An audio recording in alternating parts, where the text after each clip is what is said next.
Welcome to the People's Economy Podcast, the only podcast where we keep it all the way real.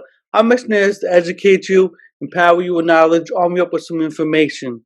So the hot topic lately, which we've been on for a minute, you go back on our episodes, is actually SPACs.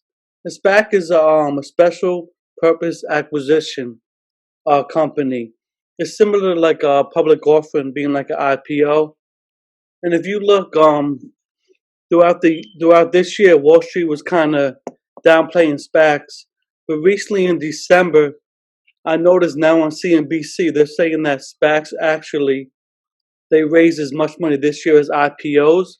So they're starting to change their tone on the possibility of SPACs. What do you think about SPACs and investing in companies like that? Well, to be honest, I just began really looking into them recently. But from what I see, they're a good like vessel uh, for to get in on a lower level of a company, or to be able to buy it blindly, a company without even having to tell the public. So I think there's something that people would have to research. But like I said, the fact that they're available is kind of new, or has that been around for a while? I mean, it's been a while, but it really just took off this year. Became like a really hot topic. Because as what we are, we be considered retail investors. This would be the closest opportunity we ever have to purchase in stocks as a private equity. It's the only chance we have to get them before they go public. Oh, so why is that like a standard? You're saying? So basically, the standard way a company usually goes public, the hot way, is what's called the IPO, initial public offering. Mm. And as you look, actually, it's good to bring up Airbnb and DoorDash both went public this week. But if you look, it'll start at like an initial price of like $65. But by the time we can buy it, it might be double that. So we could probably buy in, let's say, a 120, because that's because people are buying it up in the private equity that have dibs on us before we do. But with a SPAC, they usually start with like a blank check company. Mm. The Mm. biggest SPAC of the year was Tortoise Acquisition. They merged with Helion. That can just give you like a little blueprint of what SPACs can do. Because if you look, usually actually with SPACs, the slogan is 10 is your friend. So the closer you can buy the SPAC to $10, you minimize your downside risk at that point. So you can get the if you can get the SPAC at $11, $12, $13, usually in a good position. If you look at the way Tortoise Acquisition went, they started at $10, as most companies do. They made the announcement that they were going to merge with Helion. The stock went up to around $13 that day. And then after that, on the way to merge with Helion, Tortoise Acquisition was going to merge with Helion. The stock went all the way up to $58 right before the merger. But after the merger went down to like $25 or so. But we have the opportunity. We can do two of one things. We can buy one, like let's just say post acquisition announced they're going to merge with Helion. You can buy in the stock that day at $13. As it leads up to the merger, the stock like that was up to $58. You can sell it at let's just say you sell it at $50. You make 300% on your money. So it's probably the best opportunity for retail investors like us to catch some of these things before they run up.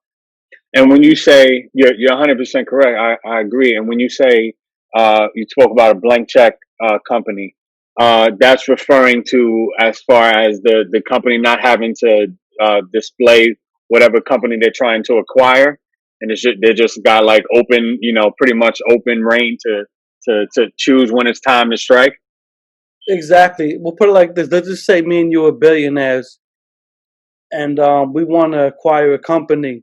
we'll start a blank check company, which first will put out in the form of what's called a unit. So before we go public in common stock, we can announce me and you are going to start a blank check company. So we put the company out first as units. What a unit comes with, that's why the trend 10 is your friend. That's a slogan. Remember that when it comes to SPACs. Because when they put the unit out, let's just say they put the unit out, it's going to be 1050. You're going to get one common share and one warrant. A warrant is similar to an option where it could be one third of a warrant or one half of a warrant. So if it's one third of a warrant, you want to buy those units in threes. Because if it's one third of a unit, three units, you're going to have three warrants, which is going to give you like an option to buy. You should usually have 5 years to exercise these warrants, and so you purchase the unit with the warrant. You can call like Fidelity, wherever you have a Ameritrade, and you say I want to split these. I want to split my units, and you can split your units to common share and warrant. So you'll have like $10 a common share. So as the shares run up, whatever, 15, 20, $30, you're gonna get that run up. And you have the warrants, those similar to like what's an option, meaning you purchase the warrant for, let's just say, for $2 a warrant. You have 5 years, you can buy the stock for around 1050 plus what you pay for the warrant. So if you paid 1050 a warrant, 1050 is for a unit, and the warrants were around like $2. So you figure with one exercise warrant you can buy the share. It's like 1050, 1150 plus the price of the warrant. So if the stock is $60 with that warrant, you can still purchase. It's like an option. You have the option to purchase that stock at the price of the 1050, 1150 plus the $2. So you can buy the stock at 1350 when it's $60. So once you exercise that warrant, you make those gains in your portfolio right away. Similar Mm. to option play. Okay, so it's more like a spring, a quicker spring forward than like a long term stock. Regular. Well, not regular, but you know what I'm saying. Regular investments. If you Mm. just invested in value companies, you could definitely make more bang for your buck the SPAC way if you catch it on the right end, right? So right before it's about to acquire is kind of what you're saying. Like you gotta look for the acquisition. Follow that. Exactly. You file the acquisition company, and when they announce what company they're going to merge with, that's when it starts running up. But one thing you can do, you can look into a SPAC, and you can look at the CEOs on that SPAC and see, like, what their experiences are, what their credentials are. Because sometimes when it comes with a SPAC, they'll be like, I'll use an example, like, let's just say a company like Quell Acquisition. They come out and they say, we're gonna look to acquire an EV transportation company. So you kind of know what direction that the CEOs of that blank check company, what they're gonna look to acquire. And usually they acquire high growth companies. That's why it's so good for us retail investors to get in once they announce who they're gonna acquire with. But you want to do your research on both, on the acquisition company and the company they're acquiring. This way, if it looks good to you, you want to buy in right away, because usually most SPACs, let's just say a SPAC like SPE, they're going to acquire a charging point. When they announced the SPAC, they went up to 15. Today, I think they closed at like $38, and they haven't even merged yet. So you see the type of growth on these SPACs, you can 3x your money. So it's Mm. like a new opportunity for retail investors to really get in the game. So what do you think then about with everything going on now and with looking things trending towards going back to normal, I guess, quote unquote, whereas you could go around to events and things like that, especially sporting events. A SPAC like DraftKings.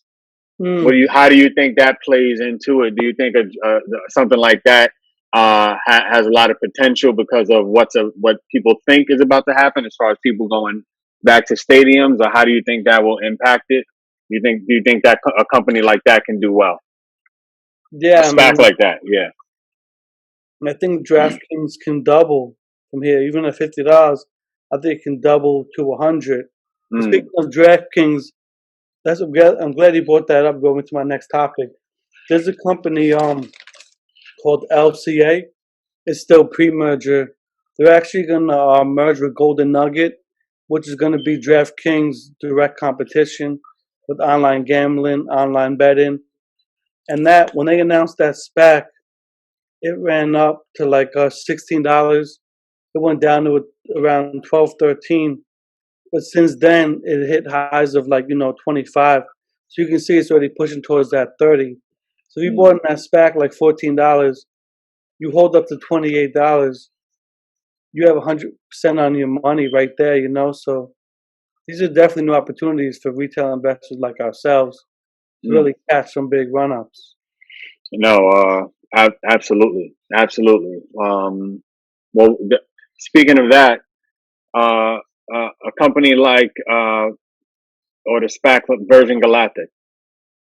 How do you think that's going into the future, or and maybe as competition with SpaceX or something like that?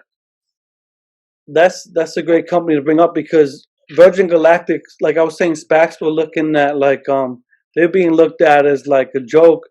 Virgin Galactic was like one of the first SPACs that actually the day Richard Branson, like when he announced he's gonna merge with Virgin Galactic, towards the merger, that's the first one that actually doubled. So that actually Virgin Galactic actually set the momentum for what SPACs are today. Think that was early in the year. At the end of the year, SPACs is the hottest thing on the market right now. Even like I just seen an article that J.P. Morgan's looking, they're requesting for like some type of approval to put $1 billion in SPACs in 2021, and that's Virgin Galactic kind of started that run up. But speaking of Virgin Galactic, they actually have a company called the same gentleman, Richard Branson, has a company called VGAC, and he actually came out and said that he's going to acquire electric vehicle company, and he wants to compete with Elon Musk, which is Tesla, directly. But he actually with Virgin Galactic, he kind of started that competition because Virgin Galactic came out, which is like a space company, and Yeah. now Elon Musk has SpaceX, which he's looking to bring public next year.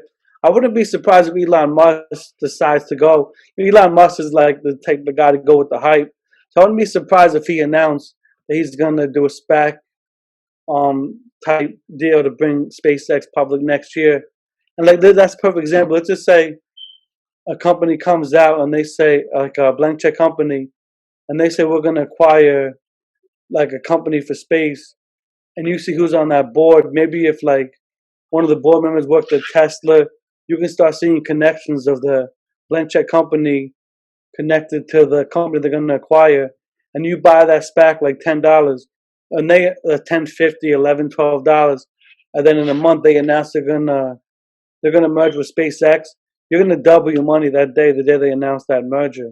So Mm, that's really the power of SPAC investing. mm, mm.